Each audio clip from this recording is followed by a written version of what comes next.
What's up everybody? Welcome back to the channel. Today I'm going to be installing an oil catch can on the Focus. Stay tuned.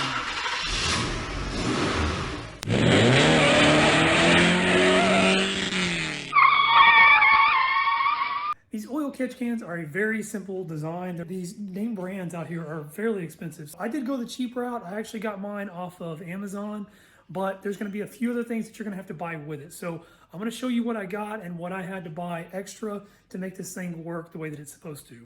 So this is the box that it came in. Nothing special. It's literally just a plain black box. And I'm a little disappointed in mine because somebody bought this and sent it back. It's not a big deal in my case. I don't really care, but I'll show you why. So this is everything that mine came with. And the reason why I know that somebody got this thing and sent it back is this package right here was actually already cut open. I did not make that cut. I did not open this package. So after going through the packing list, the only thing that's actually missing is there should have been 2 more hose clamps. So somebody ordered this thing, took the 2 hose clamps out of there and sent it back. So not a big deal because I've got to run up to Home Depot to grab some other things anyway. And these little tiny hose clamps are like 98 cents. It comes with the catch can itself, and I'll open this thing up and show you that here in a minute.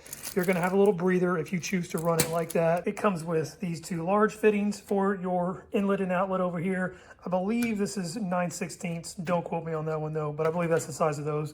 Then you also have the option, which is what I'm going to use, is these 3/8 inch fittings to go in there. It also comes with 1 more of these larger ones if you do decide to run the breather on top here. The other parts in this bag is it's got O-rings to seal off your fittings on the sides over here. And then it also comes with these little bolts and nuts to actually mount the catch can somewhere in your engine bay. The last thing that it comes with is this tubing, and this is not the tubing that I'm going to use. I've already ordered some heavy duty tubing and I will show you that here in a second. Here is the tubing that I'm going to be using. It is 3/8 inch diameter, inner diameter. I got this off of Amazon also.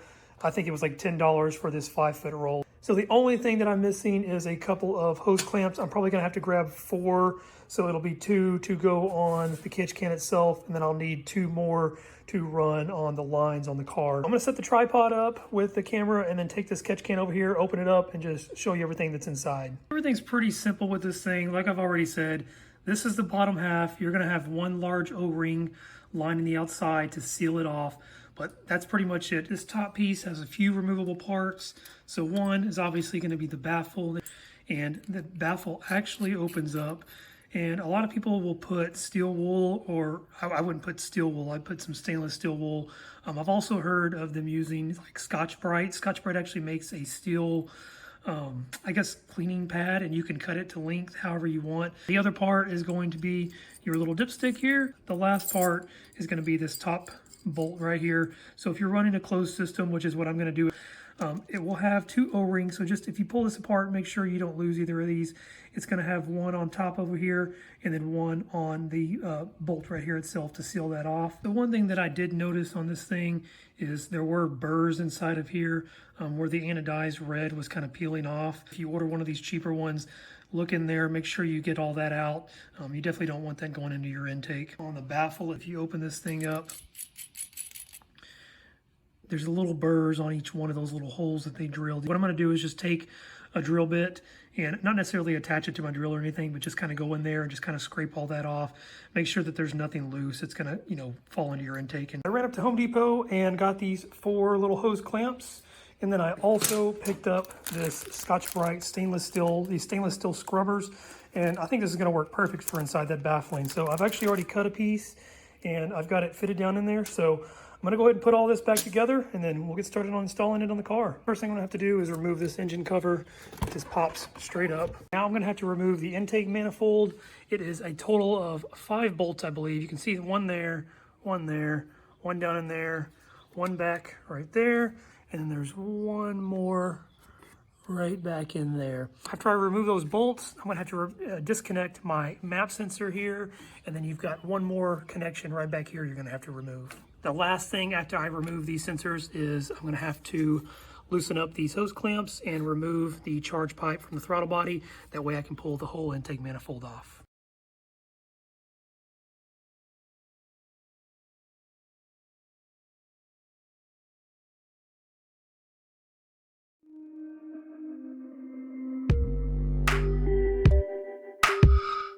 I've got the intake manifold completely taken off, but there are 2 more electrical connectors that I'm going to have to disconnect. So I've got one over here on this side that I've got my light pointed at, and then there's one more that is far back underneath here. And it's impossible for me to show it to you with it actually on the car, but it's underneath this piece. It's a little red clip that you'll have to pull out and it'll disconnect, but I will show you that as soon as I get it done. All right, guys, this is that little connector, and this is how it actually works. If you just feel around in there, side of there, you can barely see the tip of the red right here, but when it's actually locked into place, it's pushed in, and then what you do is you just simply pull it out, and then it'll disconnect. All right, so the last thing holding this intake in is the Pcv connection itself on the intake. So you should just be able to squeeze this in and it'll pop right out. Now that the intake manifold is out, the only other thing that I have to remove is the Pcv line where it actually attaches to the block. This is very, very hard plastic, and I've seen people cut this thing. I've also heard that you can apply heat to this and it will make it a little bit easier to get off. So I'm gonna try to do that first without cutting it. But if I can't, I will end up having to get just probably a box cutter and cut it to get this thing off. The heat trick works great. I used my little heat gun here on the low setting and applied heat for about 5 seconds right where the connection was at, and then just kind of gave it a wiggle and a tug and it popped right off of there. So I'm gonna do the same thing to the other side, and then I will work on getting the catch can in. I got my other little connector off of this piece with my heat gun. It was no problem either, so the heat method definitely does work. So I decided to wait on picking out a location to mount the catch can. I've seen people mount it back here by the battery box. The problem with that is I think it's gonna be a very difficult location to get to drain it. So I'm either gonna mount it where the Simposer was at. I've got my Simposer delete there, but I've got a little bracket that was still left over that I could use, or I may end up deciding to mount it by the hood release here with this bolt here, which I've seen people do. So I'm actually going to wait. I'm going to get all my connections on. I'm going to get the intake back on, and then I will figure out where I want to mount it. So what I've done now is I just cut my 5-foot hose in half. I've got my 2 hose connectors, or my hose clamps on there, so that I can connect it to the block and then connect it to my little piece and then connect that to the intake manifold. I have both my tubes connected and routed, so you can see the one on the block is connected right there with the hose clamp, and the one on the intake is connected right behind it there. And then I have both tubes ran off to the side over here by the intake, and then I can pull them up and connect them to the catch can right up front. Now that I have my tubes mounted up, I am going to go ahead and put everything back together, and then I will start getting everything connected to the catch can and get it mounted.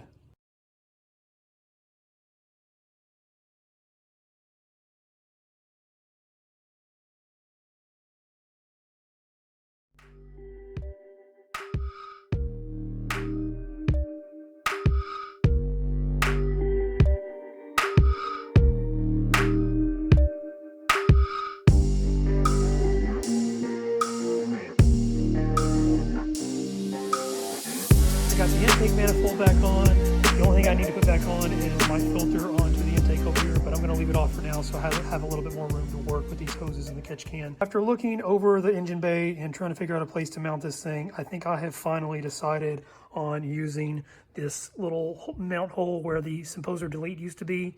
I see a lot of guys doing it right here, but the problem is it butts up against this, and if I ever decide to use that breather, it's definitely not going to fit. So if I build a little mount down here, I can actually still have room to add the filter on top if I decide to do that. I'm going to attempt to build my own little mount. I'm just going to try to like cut a little rectangle piece out of this sheet metal and then bend it to basically like an L bracket and use it like that. But I may not be able to bend this like I want to. So if I can't, I may just run up to Home Depot and just buy a small little L bracket.